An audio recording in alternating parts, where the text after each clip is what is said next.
Bonjour tout le monde. Je me présente, donc Audrey Prieto Rodriguez. Je vais être aujourd'hui à vos côtés pour animer donc cette rencontre de Nous le sport 2021, organisée dans le cadre de la candidature à la présidence du Comité national olympique de notre chère participante, donc Emmanuelle Bonnet-Ouladj, qui est parmi nous aujourd'hui.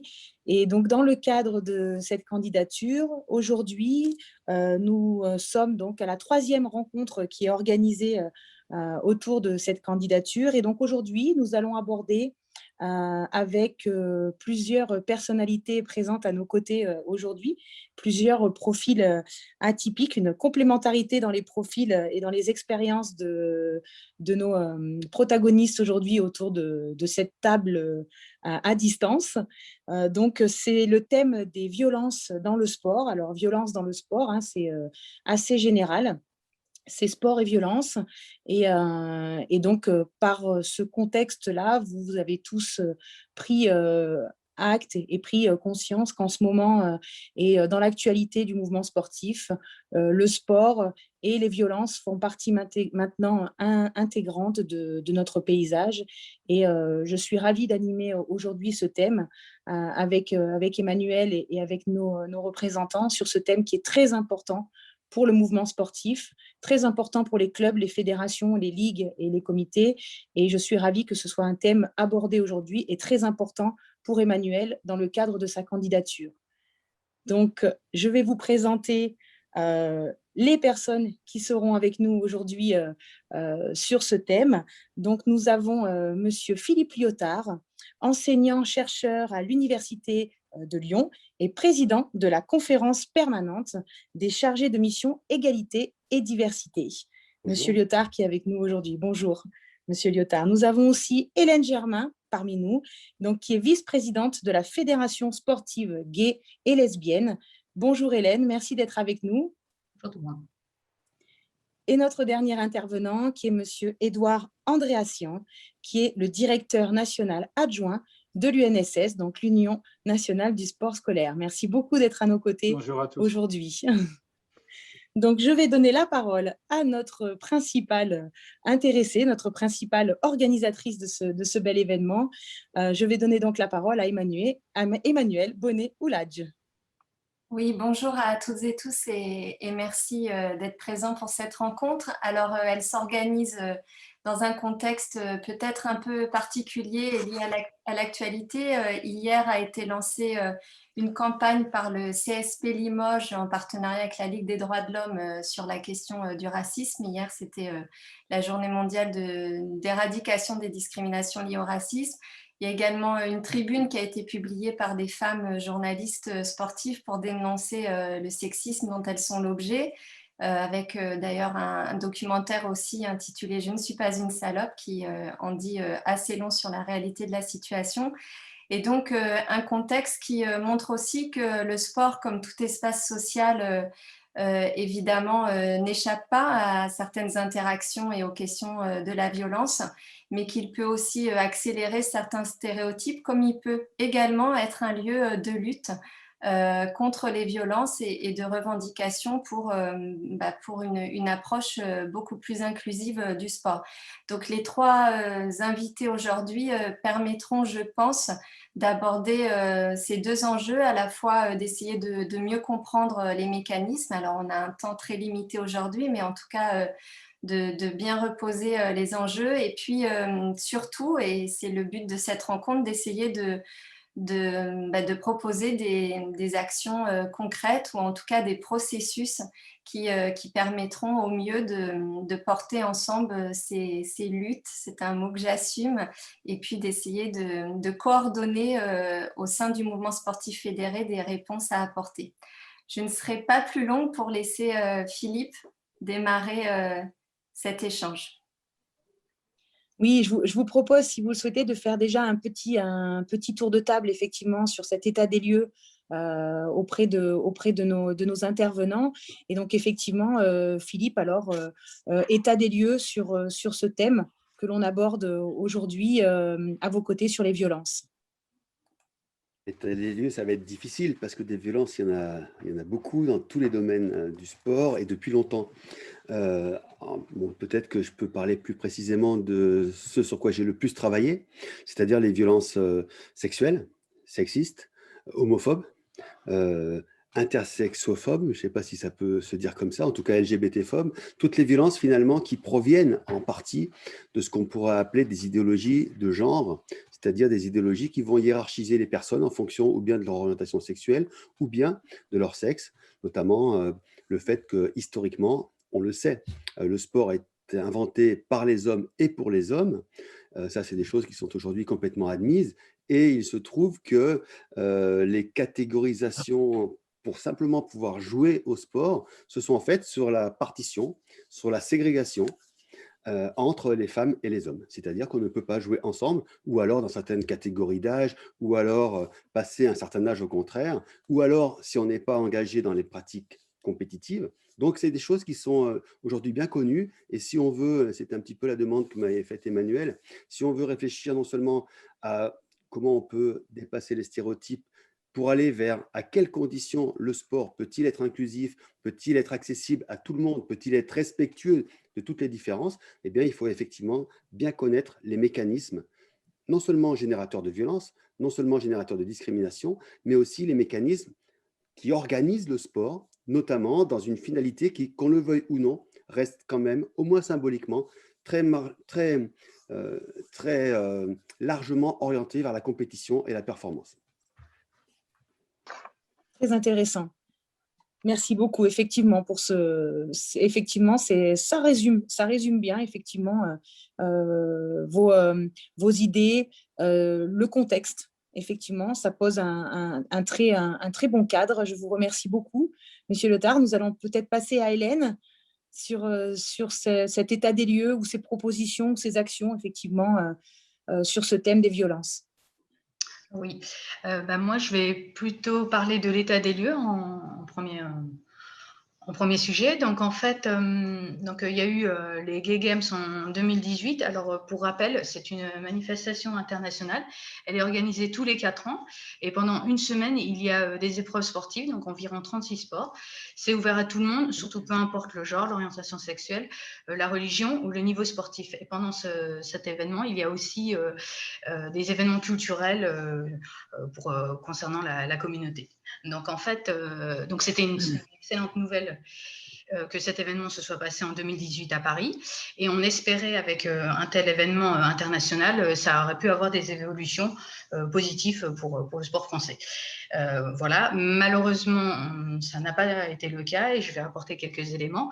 Donc en 2018, sur un sondage IFOP commandé par la DILCRA, il révélait que 19 à 22% des personnes LGBTI interrogées ont été victimes d'actes anti-LGBTI de la part des membres de clubs sportifs.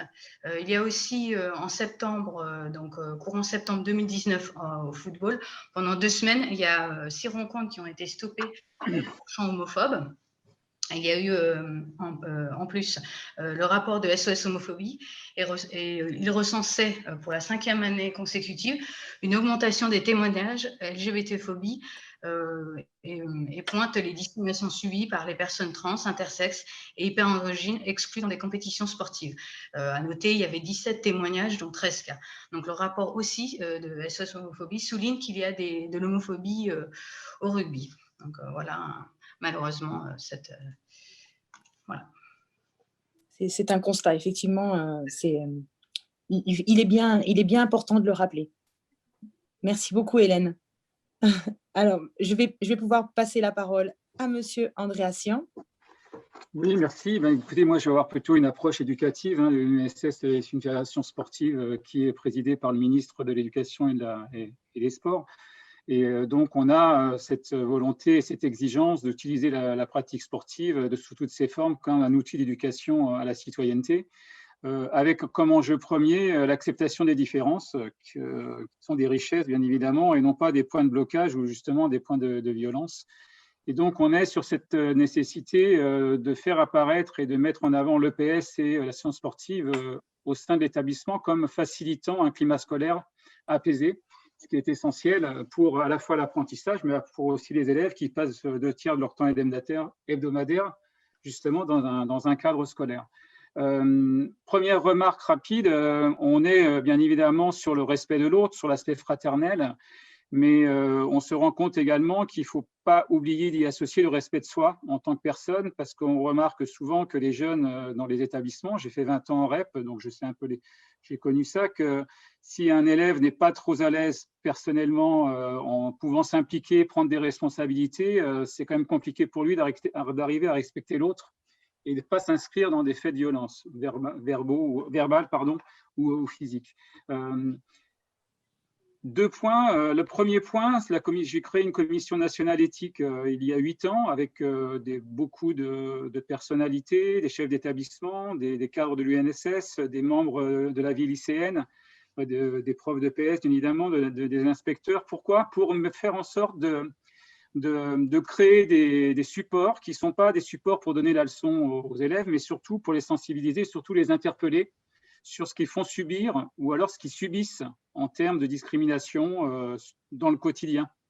Alors, on a travaillé sur deux blocs précis. Le premier, c'est un livret pédagogique, éthique et sport scolaire qui s'inscrit sur différentes thématiques que sont l'homophobie, le sexisme, la violence, le racisme, le refus du handicap, tous ces thèmes qui sont prégnants à un moment donné dans la vie d'un élève et qui peut marquer l'élève et puis le mettre en situation de difficulté. Donc là, il y a un exemple précis du racisme par rapport à ce livret éthique qui a été créé par les élèves et pas par les adultes. Ça a été une volonté de l'UNSS, avec un point d'appui sur des phrases un peu choc que peuvent faire subir les élèves à leurs camarades et une contre-phrase en rouge qu'on leur a demandé de mettre en avant. Et ce livret pédagogique doit servir à la communauté éducative ou à des projets interdisciplinaires avec en bas à gauche une démarche pédagogique, je réagis, je me mobilise et dans l'AS de mon établissement, je propose telle solution. Alors, c'est bien sûr un support parmi d'autres, mais ça a le mérite d'exister avec aussi une partie juridique pour bien expliquer ce qui se fait et ce qui ne se fait pas. Pour booster les choses, on a fait en sorte de prendre attache avec le Sénat et on a un prix national éthique parrainé par le Sénat où les meilleurs projets, donc les élèves qui ont participé à un projet cohérent et pérenne, sont accueillis au Sénat et défendent justement le projet contre toutes ces discriminations face à des sénateurs assez étonnés d'ailleurs de la pertinence des gamins. Enfin, le deuxième bloc, c'est les conférences débats qu'on a initiées il y a 8 ans avec des sportifs de haut niveau sur des thématiques. D'ailleurs, le racisme est souvent prégnant avec le sexisme. Et on a basculé très vite dans des théâtres forums. Je vous explique pourquoi. Parce que les conférences débats étaient très intéressantes, mais quand on demandait l'avis des élèves, ça faisait calme plat parce que ce n'était pas évident pour eux. Le théâtre forum, depuis 4 ans, nous permet d'aller dans des établissements scolaires et d'interpeller vraiment les élèves, la troupe de théâtre joue des scènes assez abruptes au niveau verbal et même physique sur le racisme, par exemple. Et bien évidemment, après, on rejoue toutes les scènes de façon positive, mais c'est les élèves qui lèvent la main en disant leur désaccord par rapport à des propos.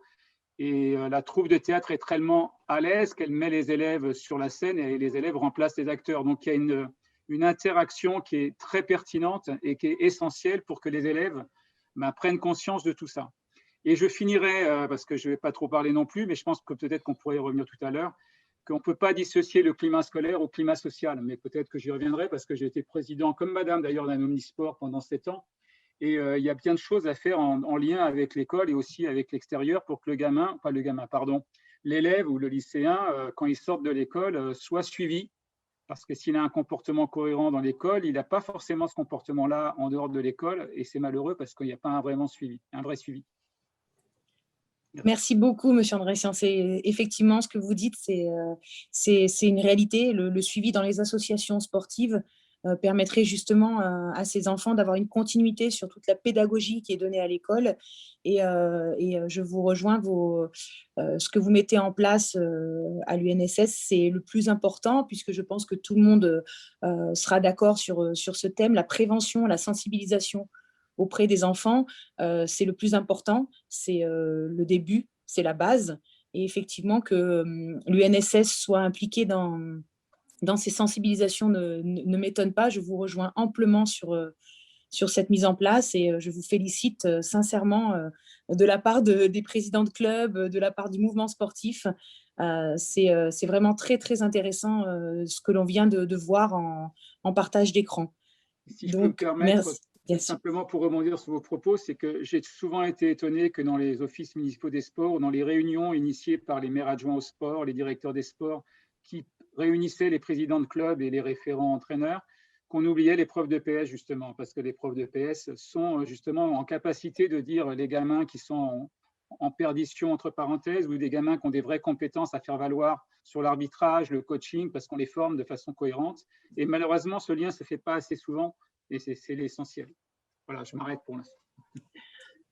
Merci beaucoup. Je pense qu'on est tous passionnés par ce sujet et je vous rejoins complètement. On serait parti pour en discuter pendant très longtemps. Je vais me permettre de redonner un petit peu la parole donc à Emmanuelle, notre actrice de ce temps fort, pour revenir sur cet état des lieux ou sur ces propositions déjà qui sont… on a déjà passé un petit peu un cap où on voit effectivement des propositions de la part de nos intervenants.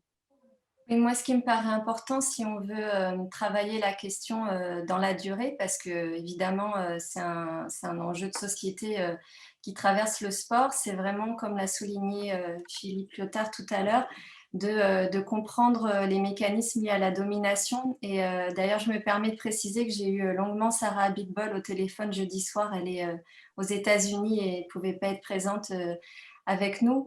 Et à travers la question de la domination dans le sport, penser aussi la question de la visibilité, de l'invisibilité. Et à travers ça, on voit bien que tout ce qui touche aux questions de racisme, d'homophobie, de sexisme, de violence sexuelle touche aussi beaucoup des minorités, ou en tout cas des personnes qui n'ont pas le droit à la visibilité. Et donc, à travers ça, je parle notamment de l'institution en fait, des violences, du sexisme, du racisme et de l'homophobie, parce que c'est invisible. Et quand c'est invisible, eh bien, on arrive à un système qui finalement est institué.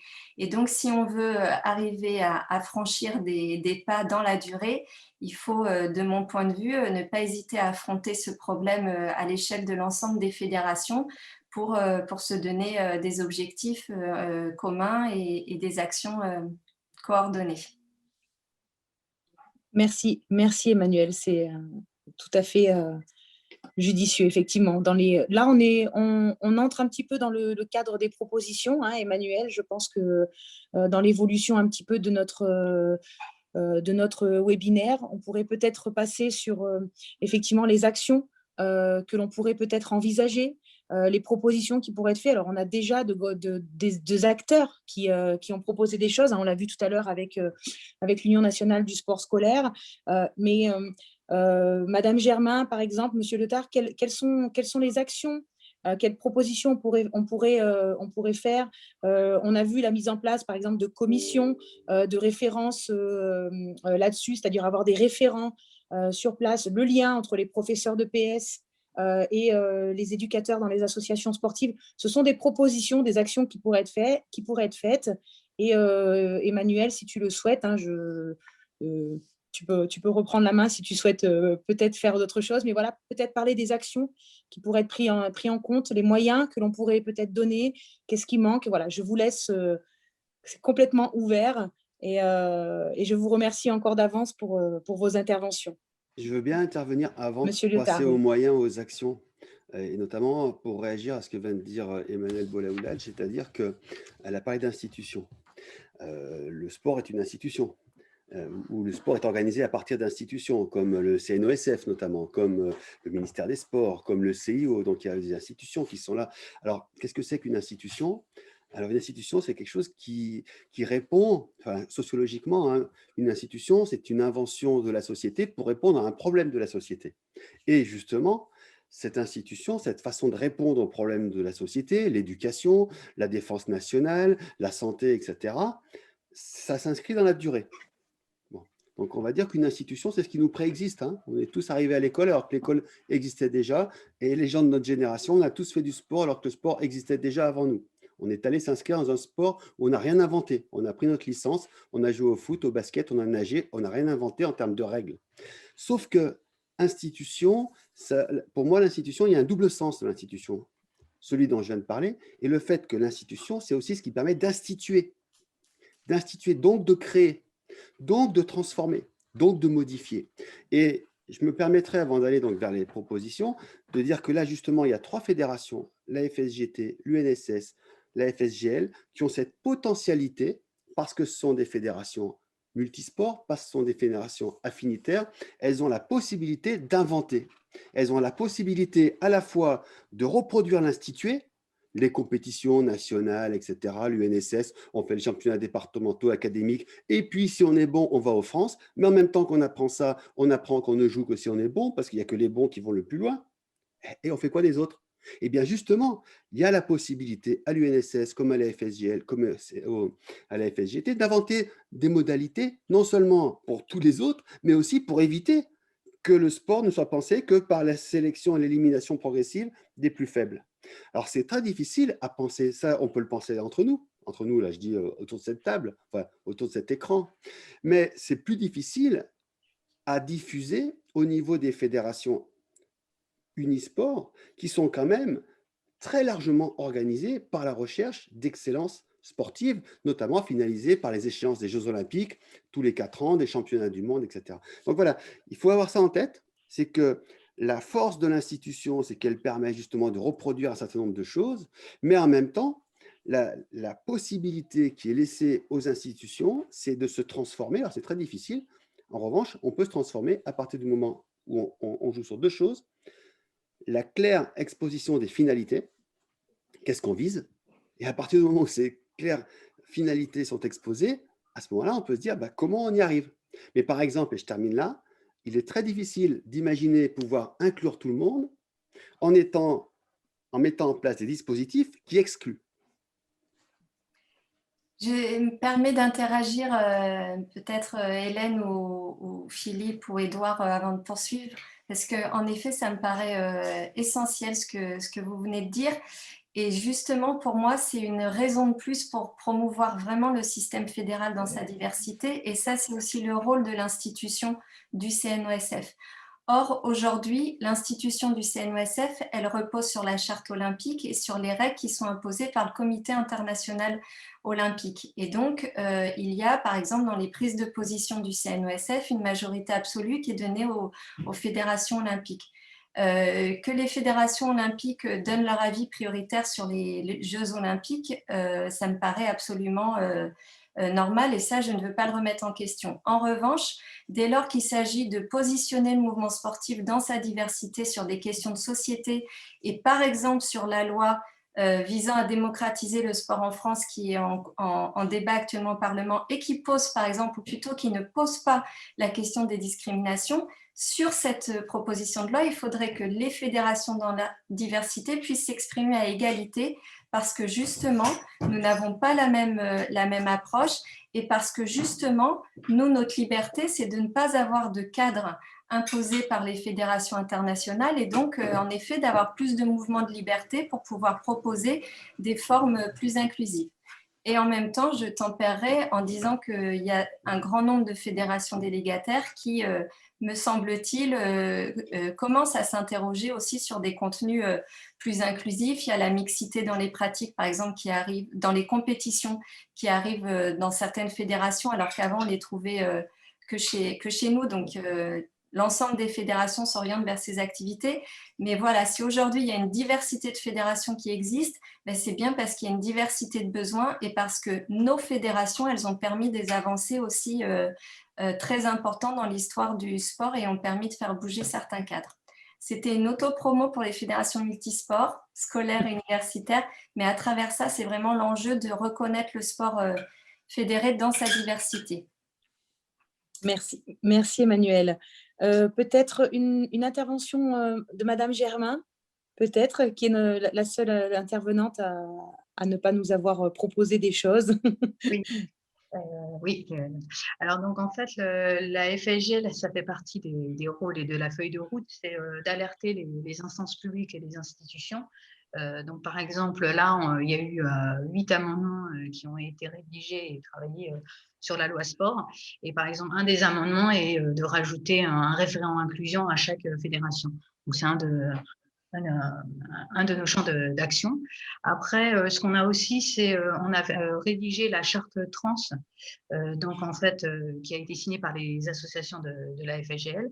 Et donc, c'est aussi une action qu'on a menée. Après, il y a aussi, on travaille beaucoup en interassociatif, donc il y a aussi le plan Moreno, vous avez dû en entendre parler à propos pour promouvoir du sport inclusif. Et dans ce plan-là, il y a plusieurs associations qui ont été conviées, dont la FSGL. Donc, du coup, on travaille sur ces indicateurs et sur ce plan-là pour apporter des solutions.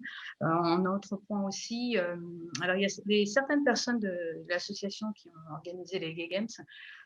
Donc en France, ils ont créé la Fondation Fier et cette fondation a fait aussi une liste de préconisations par rapport aux Gay Games, donc pareil pour alerter les instances publiques, les institutions. Donc nous travaillons aussi, ils nous sont partenaires aussi de la Fondation Fier pour apporter des actions sur ce sujet. Merci, merci Madame Germain, très intéressant, effectivement. Emmanuel, est-ce que tu souhaites intervenir concernant la fin un petit peu du tour de table sur les propositions? Non, moi je souhaitais redonner la main à Philippe Lyotard, puisqu'il a fait une digression finalement pour revenir sur la question de l'institution, et après on continuera à refaire un échange avec Édouard et Hélène. Et Hélène, très bien. Monsieur Lyotard. À propos des dispositifs, à propos de l'institution, Emmanuel? À propos des dispositifs, mais Oui. si vous voulez revenir sur l'institution… Oui, alors sur l'institution, ça me semble important parce que l'institution, comme j'ai dit, elle nous préexiste à tous et à toutes. Donc c'est difficile de la transformer. Et une de ses principales forces, c'est de reproduire ce qui existe. Et c'est ce qui se passe très largement, hein. Et donc la volonté de modifier les choses, elle est toujours compliquée. Parce que par exemple, on va dire, mais pourquoi par exemple demander à ce qu'il y ait une meilleure représentation des femmes dans le mouvement sportif? Alors qu'on fait ce qu'on peut, les femmes ne sont pas forcément volontaires, elles ont autre chose à faire que de venir diriger les clubs. Ça se discute. Mais déjà, le simple fait d'ouvrir la possibilité que la gouvernance, par exemple, que les tâches techniques en matière d'entraînement, que les tâches en matière d'arbitral soient pratiquées vraiment dans la différenciation des publics, ce qui est fait à l'UNSS, par exemple. Là, je sais que l'UNSS forme les arbitres, par exemple, et forme des arbitres filles, garçons, et ça s'inscrit alors dans quoi? Ça s'inscrit dans une éducation sportive. Et ça me paraît important parce que là aussi, tout à l'heure, je disais que l'institution, il y avait un double sens qui était d'instituer au sens de créer et puis d'instituer au sens de, une fois que c'est là, ça reproduit. L'éducation, c'est pareil, il y a un double enjeu là. Et ça a été dit tout à l'heure par M. Andréassian, c'est-à-dire que effectivement, le racisme, l'homophobie, le sexisme n'ont pas de place ni à l'école ni dans le sport. Et pourtant, ils en ont. Il ne faut pas l'oublier. La mixité, on en parle très bien, on joue ensemble très bien, mais la mixité, c'est aussi ce qui enseigne le sexisme. Donc, la question qui se pose, c'est à quelles conditions la mixité, à quelles conditions le fait de jouer ensemble, ça va être constructif dans la perspective qu'on débat ici, c'est-à-dire constructif dans le sens de la transmission et de l'inculcation par les joueurs et par les joueuses de valeurs de respect, de valeurs de fraternité, etc. Parce que, pour moi, c'est quelque chose que je développe depuis quelques années maintenant, le sexisme comme l'homophobie dans le sport jouent un rôle éducatif. Ils ont une fonction éducative. C'est-à-dire qu'ils transmettent des valeurs, des normes. Ils apprennent, ils enseignent l'homophobie, les blagues homophobes, les blagues sexistes, que ce soit en éducation physique, que ce soit l'entraînement ou que ce soit par les spectateurs dans les tribunes. Tout cela, ça transmet un modèle positif et un modèle négatif. Donc, en ce sens, c'est éducatif. Et l'idée, c'est pas de se dire qu'il suffit de dire que c'est mal, il suffit de se dire qu'il faut arrêter avec le racisme, le sexisme, l'homophobie. La question qui se pose, c'est à quelles conditions, sur quel type de dispositif et avec quel type d'accompagnement, de discours, quels propos on tient. Mais ce n'est pas que les propos, hein, je dis bien à quelles conditions les propos que l'on tient sont associés à des dispositifs qui vont être inclusifs, qui vont permettre à tout le monde de jouer. Et pour moi, il y a vraiment un point important à penser, finalement, et ça c'est peut-être ce que j'ouvrirai, alors ce n'est pas des propositions concrètes, hein, mais c'est des propositions des principes qui permettent de découler ensuite, de décliner des propositions, il y a une chose à penser, c'est le sens que l'on accorde à la performance dans sa pratique. Tant que la performance, c'est ce qui est visé comme étant la possibilité de s'extraire socialement du groupe, ça va générer de l'exclusion, ça va générer des moqueries, parce qu'effectivement, ça produit une hiérarchie corporelle à partir de laquelle on va pouvoir tout associer. Les hiérarchies raciales, les hiérarchies de sexe, etc., d'orientation sexuelle. Bon. Et en même temps, si la performance est considérée comme le moyen du bien-être, par exemple, et pour moi, c'est ça qui est central. Si la performance, c'est le moyen du bien-être pour chacun et pour chacune, cette performance, à ce moment-là, elle va être centrée sur la personne et elle va être épanouissante par rapport à ce qu'elle procure à chacun et par rapport à la nécessité pour cet épanouissement de le faire ensemble. Autrement dit, le sport n'a pas de valeur ou de contenu éducatif en soi, mais il se construit. Alors, je vais faire le prof d'histoire du sport. Là. Je vais rappeler Maurice Baquet, 1942. 1942, ça ne nous rajeunit pas, mais dans son livre Éducation sportive, initiation à l'entraînement, donc un livre qui était un des premiers ouvrages qui concevait l'éducation sportive, il a la phrase suivante: le sport a des vertus, mais des vertus qui s'enseignent dès le plus jeune âge et non après 18 ans, par l'intermédiaire des jeux, formes élémentaires du sport. Et il dit un peu plus loin, ce qu'on n'associe jamais à cette première phrase, c'est quand même intéressant, il dit qu'il faut éduquer les éducateurs. Il faut éduquer les éducateurs. Faire du sport, faire du foot, faire des compétitions de judo, ce n'est pas en soi éducatif. Ce qui est éducatif, c'est la façon dont on va le faire et le discours que l'on va accompagner, qui va accompagner cette pratique. Maurice Baquet, qui a donné lieu au stage Maurice Baquet, qui fait partie de la grande histoire de la FSGT. Autre parenthèse. Tout à fait. La FSGT, dans les années 60, avec son conseil scientifique, est motrice dans les réflexions pédagogiques. Et d'ailleurs, ce qui est intéressant, c'est qu'elle faisait le lien dont parlait tout à l'heure M. Andréassian, c'est-à-dire que les stages Maurice Baquet n'étaient pas organisés à l'école, ils étaient organisés durant les vacances scolaires, en accueillant des enfants des milieux dits populaires, à partir desquels, justement, la colonie de vacances, les stages de vacances étaient encadrés par des professeurs d'éducation physique qui essayaient de concevoir des pédagogies adaptées aux enfants. Donc, c'est vrai que historiquement, la FSGT était tout à fait partie prenante de ces réflexions. Exactement. Alors, je ne sais pas, Audrey, je me permets, si Édouard Andréassian ou Hélène Germain… oui, Édouard ? Oui, je voudrais rebondir sur deux choses. D'abord, la notion de dispositif. Alors, moi, je suis tout à fait d'accord avec Philippe sur la notion d'excellence sportive, où on dit souvent que le sport est sur l'élitisme. Et il est clair qu'à l'UNSS, on a des compétitions, mais on se doit avant tout de répondre aux besoins et attentes de tous. Et donc, on est aussi sur une grosse dominante promotionnelle, événementielle, sur des choses qui sont un peu particulières, en particulier d'ailleurs en ce moment, sur la notion de Covid, qui nous fait repenser toute la stratégie de pratique sportive, où on fait des micro-aventures avec des journées ski pour les LP, avec journées APPN. Donc, on repense un peu la pratique sportive. Mais surtout, par rapport au lien avec nos fédérations, nous, on est conventionnés avec on a des conventions nationales avec toutes les fédérations sportives olympiques, et la convention nationale cible notre fameux acronyme AIR, accessibilité, innovation, responsabilité. Là, on est sur la notion de responsabilité dans les propos qu'on a.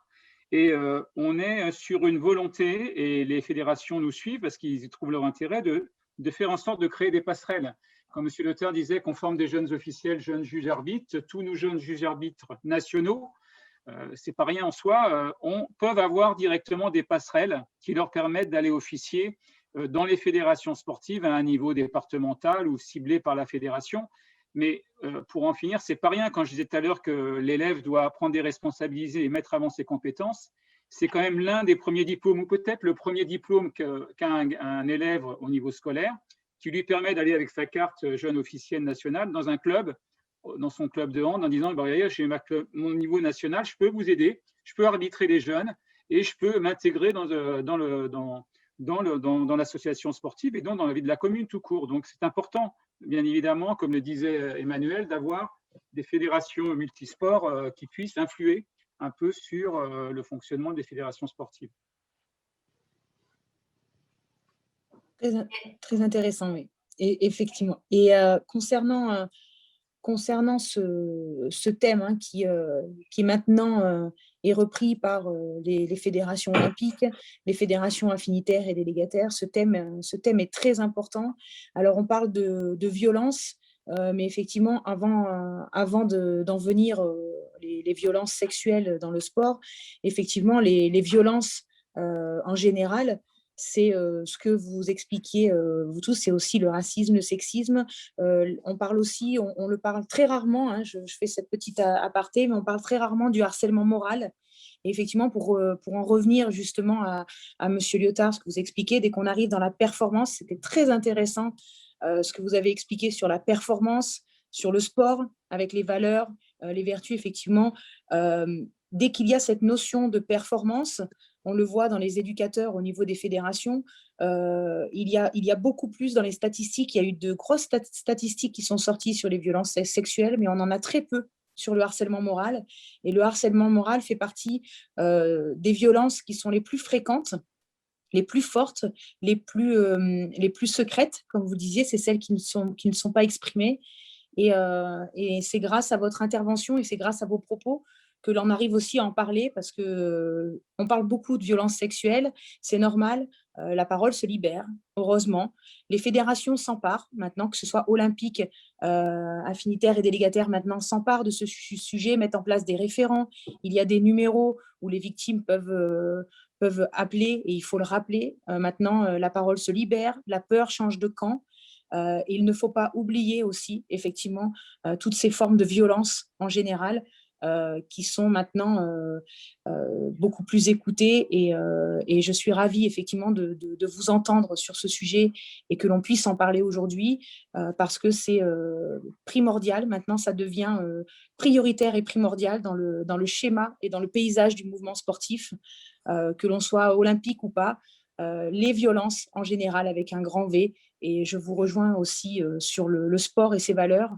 Le sport n'a pas de valeur, ce sont les hommes qui font de ce sport qu'elle a des valeurs transmises aux enfants et aux adultes. Et effectivement, je vous rejoins complètement, Monsieur Lyotard, là-dessus. C'est très important de le rappeler. On parle souvent que le sport a des valeurs. Effectivement, il a des vertus. Et les valeurs sont transmises par les éducateurs. Effectivement, les valeurs sont transmises par les dirigeants, par les personnes qui font vivre le sport. Et ceux qui transmettent les valeurs, bonnes comme mauvaises, hélas. Emmanuel, je me permets de te redonner la parole. Oui, enfin, moi j'allais la proposer à Hélène, parce que je pense que c'est important, Hélène, d'expliquer. Vous avez commencé à le faire tout à l'heure, mais moi je peux entendre que pourquoi la FSGL existe. Finalement, il y a une forme de communautarisme qui se remet en place à travers une fédération sportive. En tout cas, c'est ce que j'ai entendu. C'est absolument pas ce que je pense, mais je trouve que c'est intéressant d'expliquer finalement en quoi il y a eu le besoin de créer cette fédération, en quoi il y a le besoin de créer des clubs gays et lesbiens. Est-ce que c'est une forme de réponse aussi à l'homophobie dans le sport? Voilà, c'est une question, je pense que la réponse peut être intéressante. Oui, effectivement, en fait, la fédération, elle s'est créée suite aux Gay Games, la deuxième édition qui a été faite à San Francisco. Et du coup, par rapport aux Gay Games, en fait, c'est un sportif qui participait aux Jeux Olympiques, donc Tom Wendell, qui a remarqué qu'il y avait beaucoup d'homophobie, et suite à l'homophobie qu'il a rencontrée, il a décidé en fait de créer des Jeux ouverts à tous. Et c'est ainsi qu'il a intitulé les Gay Games. Donc, c'est en 1987 que certaines personnes françaises ont participé aux Gay Games. Et donc, suite à leur participation, ils se sont dit, il faut qu'on crée, nous, en France, un club omnisport qui soit ouvert à tout le monde. Et c'était, pour rejoindre la remarque d'Emmanuel, une réponse à l'homophobie de créer ce club omnisport. Et puis ensuite, le club a changé en 1990, c'est devenu plutôt une fédération. Et en fin années 90, ça a changé et c'est devenu une fédération nationale. Et après, toujours par rapport à l'homophobie, et pour répondre à ça, il y a eu le TIP, le Tournoi international de Paris, qui a été créé et qui est aussi dans la même logique que les Gay Games. Donc, c'est proposer un événement inclusif, ouvert à tous, peu importe l'orientation sexuelle, peu importe le niveau sportif aussi. Donc, c'était ouvert à tout le monde à partir du moment qu'on a la majorité.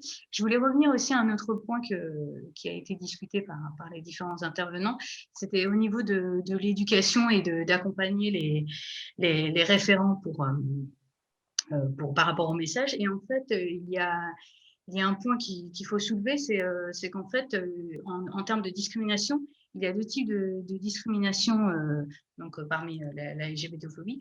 C'est les discriminations invisibles et les discriminations visibles. Et en fait, par exemple, les responsables citoyens ou diversité dans les fédérations, ils sont au courant pour les discriminations visibles. Je vais donner un exemple, par exemple, pour tout ce qui est handicap.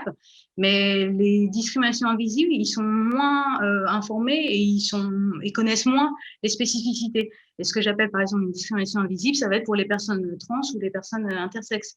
Donc, du coup, n'ayant pas le savoir, ils ont du mal à accompagner. Donc, ça peut être une piste d'amélioration, d'accompagner et d'éduquer les responsables citoyens et diversité. Donc, voilà. Très intéressant.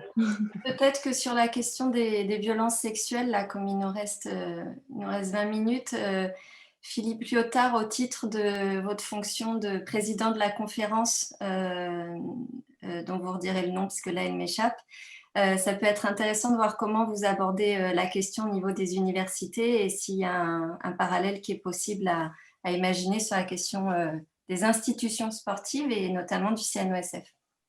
Oui, alors, je ne répondrai donc pas sur l'état des lieux des violences sexuelles qu'on connaît bien et sur lesquelles, depuis un an, un peu plus maintenant, depuis février 2020, l'actuel ministre des Sports, Roxana Maracineanu, a vraiment mis en place un chantier qu'on attendait depuis plusieurs années, plusieurs décennies même, je dirais, hein, pour avoir commencé à travailler sur ces questions en 1998. Vous voyez, ça fait un petit moment. Et là, donc, on ne peut que se réjouir de la volonté ministérielle de mettre en place un certain nombre de choses. Néanmoins, là, c'est vrai qu'en tant que chargé de mission égalité, enfin, en tant que président de la conférence permanente des chargés de mission égalité et diversité des établissements, des universités et des écoles d'enseignement supérieur, sur la question des violences sexuelles, je pense qu'il y a des choses qu'on peut penser ensemble, notamment le fait d'abord que en matière de violences sexuelles ou d'homophobie d'ailleurs, hein, pour moi ça se rend dans la même configuration, hein, on ne peut pas se contenter de faire des actions ponctuelles, comme c'est le cas pour l'instant, en faisant intervenir des associations, 2 heures ici, 2 heures là, etc. On a besoin d'élaborer un véritable plan d'action. Et un plan d'action, ça suppose déjà de hiérarchiser, mais au sens fort du terme, les différentes actions, les hiérarchiser non pas par rapport à leur importance, mais par rapport au niveau auquel elles vont être pensées. La prévention, ça n'est pas la formation, mais la formation est nécessaire pour la prévention. La sensibilisation qu'on va faire auprès des jeunes n'est pas la même que celle qu'on peut faire au niveau des dirigeants. Donc à chaque fois, il faut qu'on arrive à décliner le type d'action, donc les actions de sensibilisation, les actions de formation, et que tout cela, ça soit inscrit dans le temps, dans la durée. On l'a dit tout à l'heure, hein, c'est dans la durée qu'il faut penser les choses. Et donc, pour décliner dans le temps, ça veut dire que, par exemple, un plan d'action va être amené à concevoir le nombre de personnes qui vont être formées aux questions de LGBT-phobie, aux questions de violence sexuelle, aux questions de maltraitance. Et je préfère parler de maltraitance que de harcèlement moral, car c'est ça qui se retrouve souvent dans le sport, l'acceptation d'une certaine maltraitance au nom de la performance, maltraitance physique, psychologique, etc. Donc tout ça, c'est des choses qu'il faut penser dans la durée et on ne peut pas les penser seuls. Ça se pense forcément collectivement à partir des institutions. Et pour les dispositifs d'écoute, c'est là, je pense, qu'il y a quelque chose à partager ensemble.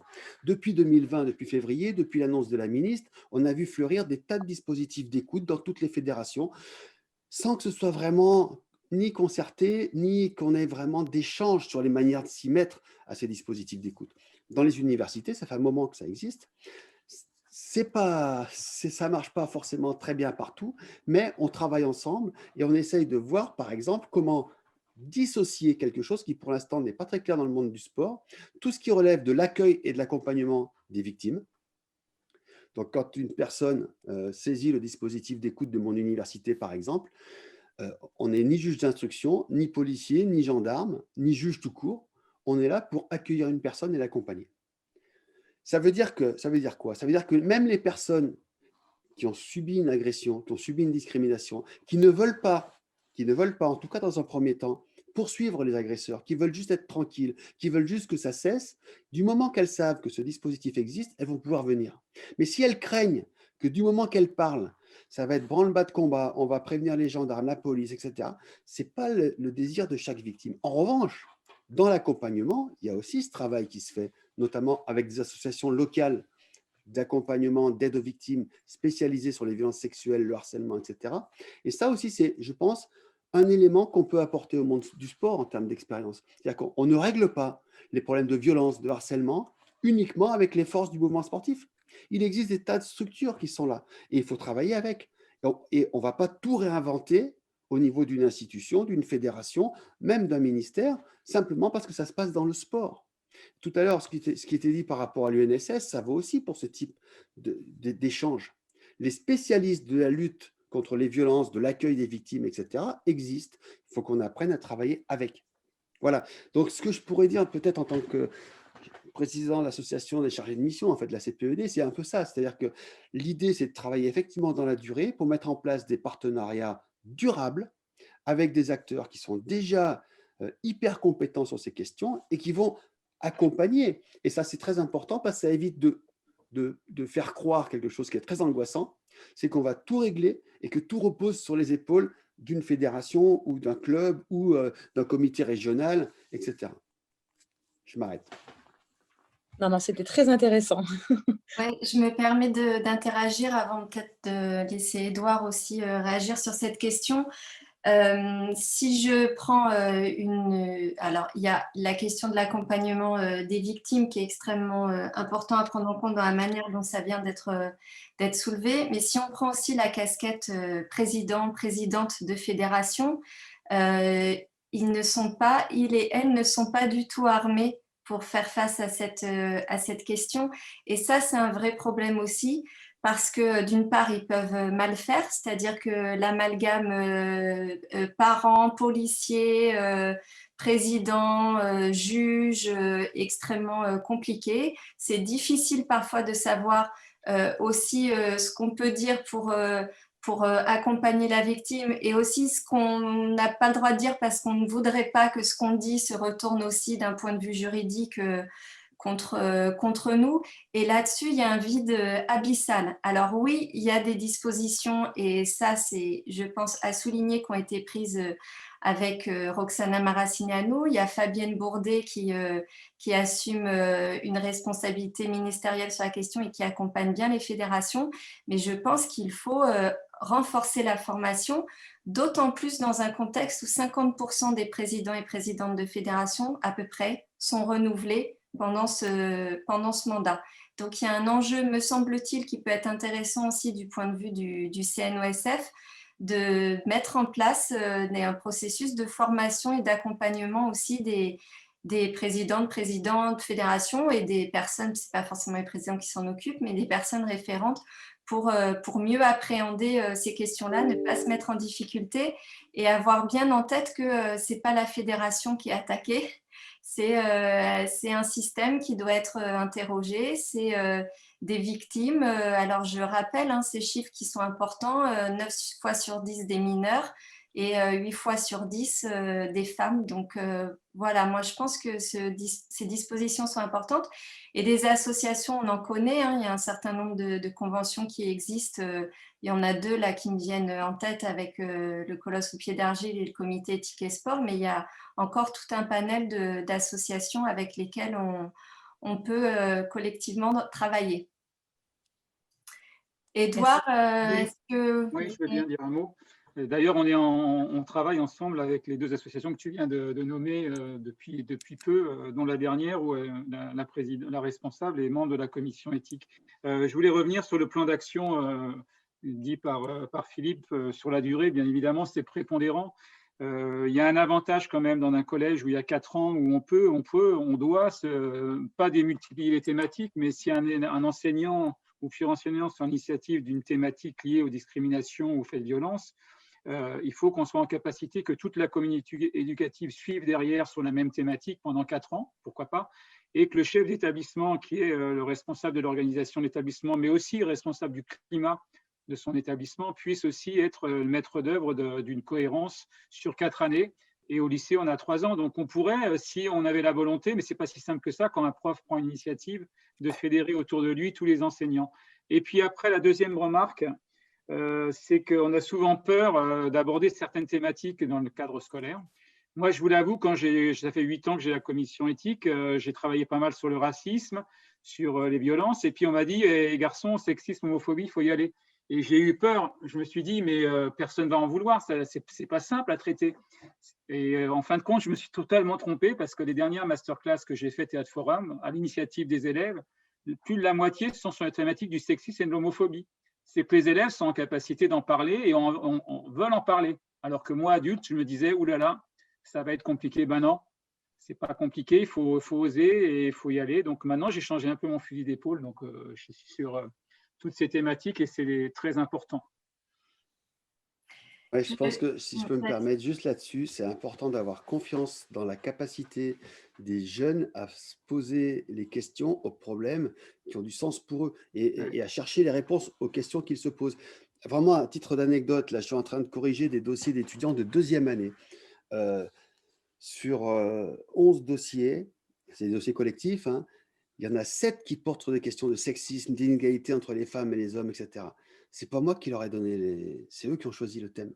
C'est-à-dire que ils me connaissent pas, ils savent pas ce que je fais par ailleurs. C'est des jeunes qui sont arrivés là. Bon, donc ça veut dire que c'est aussi des questions qui les interrogent. Il y a un thème sur l'homophobie, il y a un thème sur le sexisme. Il y a 3 groupes qui travaillent sur l'inégalité entre les femmes et les hommes. Il y a 2 groupes qui travaillent sur les violences sexuelles dans le sport. Et ils sont pas imperméables à ce qui se passe dans la société.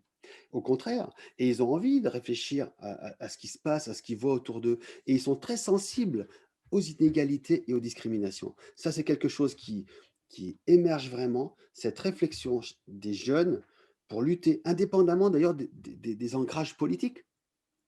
Ils ont cette sensibilité aux inégalités, aux discriminations, a fortiori dans le sport, qui promeut par ailleurs un discours égalitaire.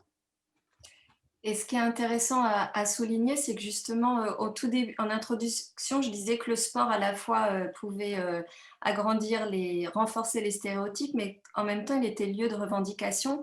Et il est notamment à travers la médiatisation d'un certain nombre de sportifs. Sur le racisme, par exemple, c'est flagrant de voir comment les sportifs américains, par exemple, ont mis sur le devant de la scène les questions liées au racisme, et ça date même de 68, quoi.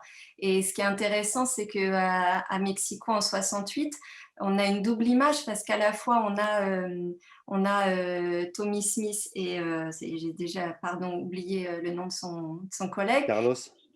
Carlos Jones qui monte le point, et juste après, ils sont sanctionnés et rétrogradés. Donc, on a aussi cette médiatisation du sport qui, à mon avis, doit servir de levier sur l'homophobie, le sexisme, sur le racisme. Et puis, la dernière chose que je voulais ajouter avant peut-être de laisser Hélène, c'est que il me semble qu'il y a aussi une responsabilité de la part du mouvement sportif avec le ministère des Sports de féminiser l'encadrement, parce que sur les questions de performance et de domination, il y a aussi une domination clairement masculine par rapport aux femmes sur l'encadrement. Et je pense que plus il y aura de femmes dans les fonctions d'encadrement, dans les fonctions de direction technique nationale, plus on arrivera aussi à maîtriser un certain nombre de dérives qui du coup, ne sont, et de domination qui ne s'expriment pas ou qui s'expriment beaucoup moins. Hélène, est-ce que vous voulez oui, je vais donner changer 2 exemples. En fait, sur le sexisme, il n'y a pas si longtemps que ça, il y a eu un article de la Libération sur une équipe de joueuses de foot à Rennes qui ont décidé de jouer sans short. et qui ont fait une photo pour mettre, comme dit le slogan, pour mettre une déculottée au sexisme. Donc, c'est un petit exemple comme quoi, voilà, elle voulait alerter sur le sexisme. Et j'ai un deuxième exemple, c'était par rapport à, alors cette fois-ci, à la remarque sur les personnalités. En fait, il y a André Griezmann qui a fait la une du magazine Têtu, et il a mis en sous-titre l'homophobie dans le foot, ça suffit. Donc, c'est vrai que si on a des personnalités qui prennent position sur les différents sujets qu'on mentionne, ça va renforcer aussi et faire bousculer peut-être le monde sportif sur ces sujets. Et au-delà de l'animatrice, est-ce que la championne de lutte veut donner son point de vue aussi sur le sujet? Et puis après, on va conclure l'échange. Chacun pourra dire un petit mot.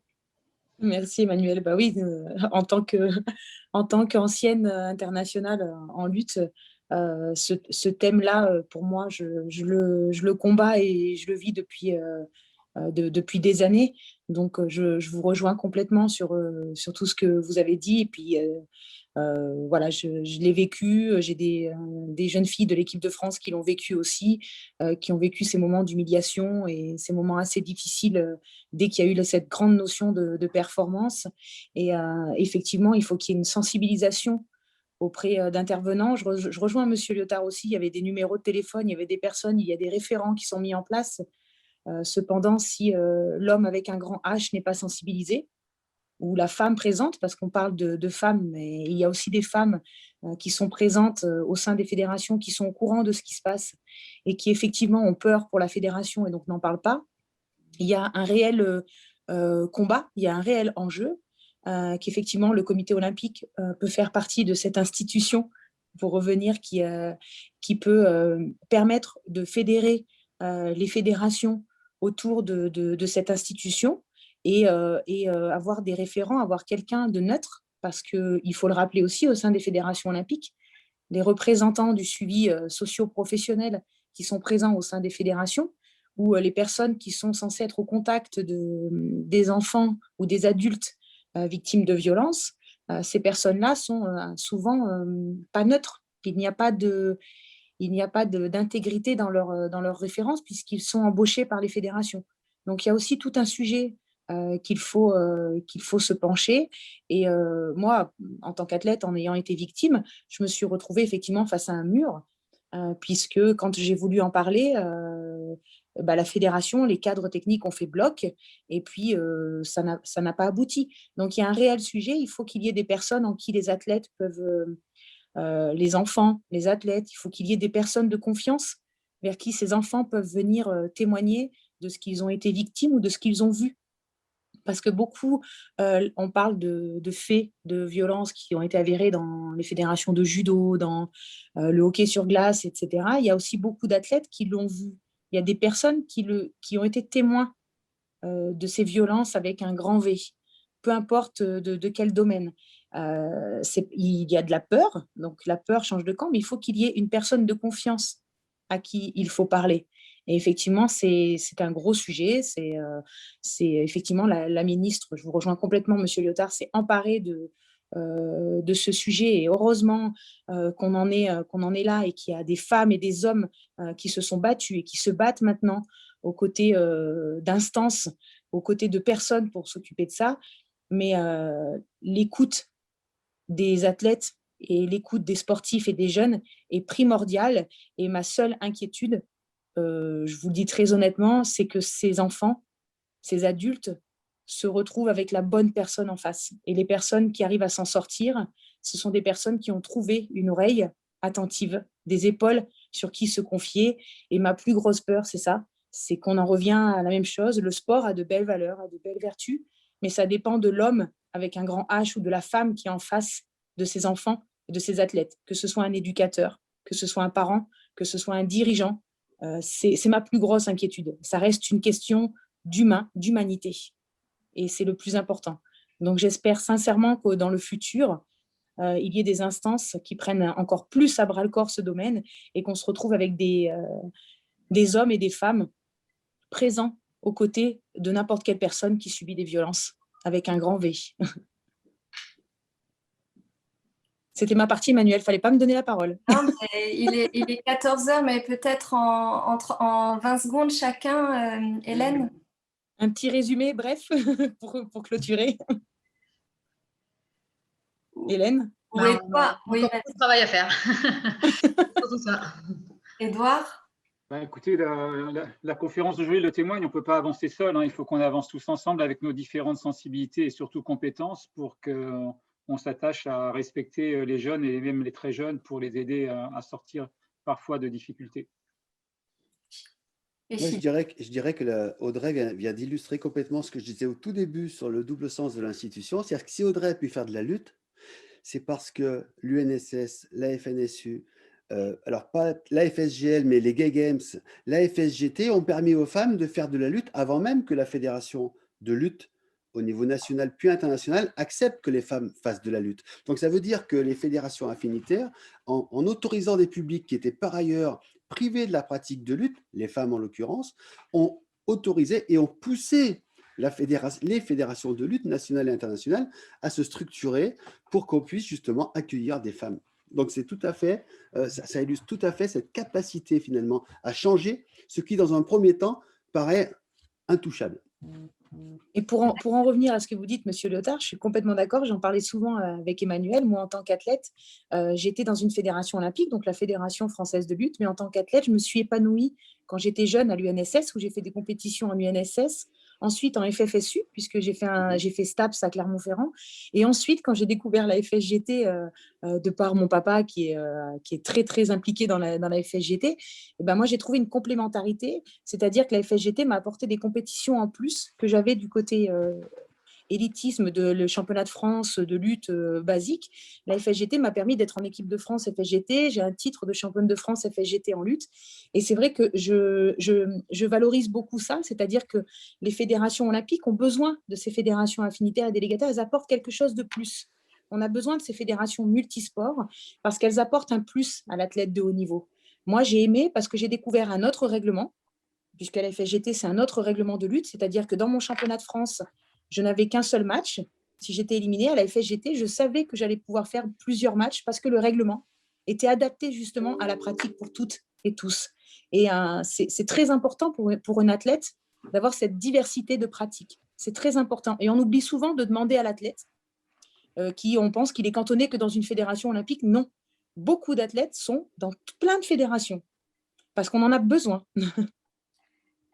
Merci beaucoup. Je terminerai juste en disant qu'on ne peut pas avoir d'ambition politique sans avoir des moyens et donc il faudra, et en tout cas, moi je resterai toujours vigilante au fait que les actions mises en place par la ministre des Sports se traduisent aussi par moyens parce qu'on ne peut pas confier des responsabilités sans en même temps doter de moyens. Et le service public du sport, c'est aussi faire en sorte qu'il y ait moins de discrimination, moins de violence dans le sport et d'accompagner les athlètes comme les fédérations.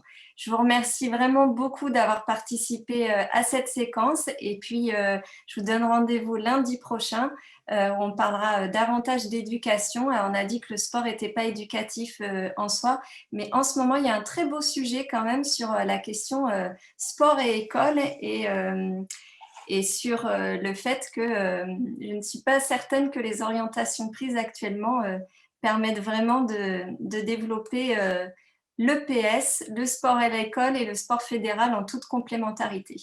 Merci beaucoup. Merci Emmanuel. Merci beaucoup. Merci à tout le monde. Au revoir.